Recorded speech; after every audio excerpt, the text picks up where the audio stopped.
having those difficult conversations with the people that do think that it's appropriate for midwives to do. And there are those midwives, and I will fight them all day. I would like to know, seeing as you inspire people to take on the cause, would you ever lead your own team of intactivists? My goal for how to continue to contribute to intactivism is in the capacity of a midwife. So I actually would love to impact the curriculum that midwives are being taught from, to include ideas of bodily autonomy and to educate on the ways that circumcision violates the 4 pillars of medical ethics, because I have been taught about medical ethics, but they did not go into how that relates to circumcision. So that to me is an oversight. And I would love to impact the future of how midwives are trained. I'm a senior level student right now, which is kind of equivalent to a residency if you're going to doctor school, right? So I do all the work of a midwife. I catch babies, I run clinic, but I do it under the supervision of my preceptors or my teachers. And so my long-term goal is to practice midwifery for about 10 years. And then I want to become a professor, and I want to teach at a midwifery school. And I want to impact the next generation of midwives, because midwifery is experiencing a renaissance in America. It's been happening for a while, and COVID accelerated it, because we saw during COVID, women were being told that they had to labor at the hospital alone. So they opted not to. A lot of people that would have not considered out of hospital birth during COVID did consider hospital birth, and we served them. And they were like, oh my gosh, I got treated like a person. And they loved it, and they told their friends. And so now their friends, who are even further away from ever having thought about having a baby without a doctor present, are now hearing their friends say, hey, I had the best experience with a midwife. So we're seeing, too, this conversation about the Black maternal health crisis. And it's not just Black mothers, but Black mothers are dying at a rate of 4 times their white counterparts during childbirth and their babies. And what that means is that even when you control for how much education they have, for how much resources they have, for all of it, when you control for that, even still, they're 4 times more likely to die. And that is a crisis that's currently unfolding in America. And one of the ways that we know that is research-based to combat that is midwifery care. Because midwifery model of care is different. It puts the woman at the center of the care and their needs. And then we do what's called shared decision-making. And as midwives, we don't carry malpractice insurance. We don't, because people do not sue their midwives, because midwives do not make your decisions for you. And that is exactly why people sue their doctors, because doctors do not take the time, generally, to engage in shared decision making, which means they share information, they ask you what you want, what's important to you, what your values are, what your goals are, and then together you collaborate a way of proceeding whatever care that is. But instead, if you're pregnant, your doctor says, hey, we're going to induce you. They don't say, hey, do you want me to induce you? Here's the risks, here's the benefits. There's not a conversation like that. And so what we see is a lot of women having to fight to have the births that they want. Well, if you hire a midwife, it's not guaranteed, but most of the time, it means that you don't have to fight. The model of care is explicitly putting the woman at the center of the care and holding the power. And so I hope to see a lot more support for midwifery care, especially as a way of dealing with the Black maternal health crisis, which also extends to immigrant women and Native women. They are all dying at a rate higher than those of white women. And there is a really exciting development here in Oklahoma. My preceptor, her name is Sarah Foster. She is working with the Kaiser Foundation. It's a very, very large grant that is going to hopefully seed and fund a midwifery school in Tulsa, Oklahoma, which Tulsa, Oklahoma is kind of ground zero for racial-based violence. So we have the history of the Tulsa Race Massacre, and we see these racial wounds bleeding to this day and not being addressed. And then we have our state superintendent his name's Ryan Walters, going on the record and saying things like the Tulsa Race Massacre was not about race, and insisting that we do not teach that it was about race in our classrooms. And as a product of Oklahoma public education, did I get taught about the Tulsa Race Massacre? No, I did not. And so midwifery is going to, in my opinion, be a big part of healing all of that, because it starts at birth, right? Institutionalized violence against our children and against our women. And so as someone who's very passionate about being anti-violence, that's why I'm drawn to midwifery, because I feel like I can make a change there. Is the reason pregnant women who are not white die more frequently than white ones is because they don't have midwife care? It's literally because of racism. It's because there is a persisting mentality in the medical community that Black women don't experience pain the same way. Their complaints are not taken with the same weight that a white woman's complaints are taken. And then we also see factors of epigenetic intergenerational trauma. So there's literal generations of violence and disadvantage that comes out as Black women experiencing more rates of complications, more rates of preeclampsia.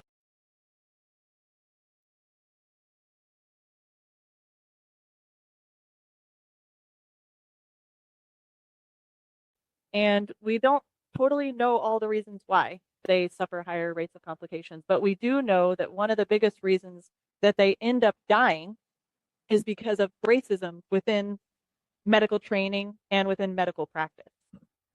Do they need to reach out to doulas more? Is that where the lies, perhaps, or are there not as many of them in predominantly non-white living areas, neighborhoods? Yeah, a lot of women that are accessing doula care and midwifery care are white women. So as we see those kinds of things grow, they don't necessarily get to the people that are most affected, like Black women, Latina women, Native women. But there are efforts underway to change that. There's a couple of really great developments. One of them is the state insurance, Medicaid, covers doula care now, which that is a new development here in Oklahoma, that you can actually get a doula, which is a non-clinical emotional support person who can advocate for you at your birth. And then there's another organization called the Tulsa Birth Equity Initiative that will give free doula care to Black and brown women. Any woman that is birthing in a hospital who is of a marginalized identity, including trans or lesbian relationship, we also see that people that are not, cis, het, white women are at a higher risk to suffer complications and then not get the treatment that they need. And that's because there's just less treatment offered to them? Right. So their concerns are dismissed. They are potentially just not listened to when they say something is going on with them. And we see this even among women that are like super famous and super rich, like Serena Williams. Like, she almost died. It doesn't matter how educated you are. It doesn't matter how much money you have. You're still at more risk when you go into the hospital to birth when you're a Black and brown woman. And so, yeah, midwifery care is a part of solving that. But the downside is that again, it's out of reach for a lot of people, because like for us, we don't take any kinds of insurance. Right? In the practice that I work in, it's all self-pay. People can pay with credit. We take like Care Credit or United Health, but we do not work with insurance, because insurance won't work with us. Even the state insurance won't work with us, which is ridiculous, because our care has better clinical outcomes than physician care, and it's much, much cheaper. So make it make sense. It doesn't. Do you think if a lot more people just knew those things, then they would just choose the midwife program? Yeah, I do. In part because of COVID, that more people are exploring their options. Are you really confident that people utilizing midwife care will drop circumcision rates? I do, as long as midwives are educating their clients. A couple of years ago, there was a midwifery conference. It was nurse midwives, which is different than what I'm doing. I'm a professional midwife. So I'm pursuing a licensure through the state, and then I'll have letters CPM, which stands for Certified Professional Midwife, which is different than nurse midwife. But what we saw a nurse midwife conference, I think it was in Georgia, where they were teaching nurse midwives to perform circumcision. And actually, Your Whole Baby worked to get a booth inside and educate those professionals about, again, how circumcision is not in alignment with the midwifery model of care. It does not uphold bodily autonomy for the child.